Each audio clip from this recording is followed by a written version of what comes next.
Защо PVC стойките с QR код за отзиви не работят? Ако използваш PVC стойка с QR код, за да събираш отзиви, има огромен шанс да губиш клиенти точно сега. И ще ти покажа защо. Всеки бизнес собственик прави една и съща грешка. Купува красива PVC стойка. Поставя QR код за отзиви, слага я на видно място и си мисли, че това ще донесе повече клиенти. Но истината е тази. Клиентът сканира, оставя отзив и изчезва. Никакво проследяване, никаква връзка, никаква причина да се върне. Това е големият проблем. PVC стойката събира еднократен отзив, но не създава никаква система, която да продължи разговора с клиента. Помисли си така.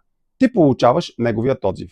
А той всъщност какво получава? Нищо. Никаква оферта, никаква благодарност, никакъв стимул да се върне отново.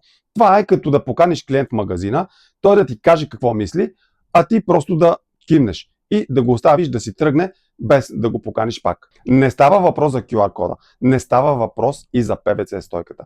Проблемът е липсата на връзка, липсата на система, липсата на последващо действие.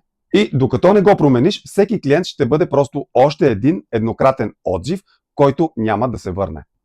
Ако искаш повече трафик, повече отзиви и повече клиенти, сега е моментът да направиш първата крачка. Натисни линка в биото или под видеото и запази безплатна консултация, за да ти покажа как можеш да автоматизираш целият процес и да изградиш репутация, която продава вместо теб.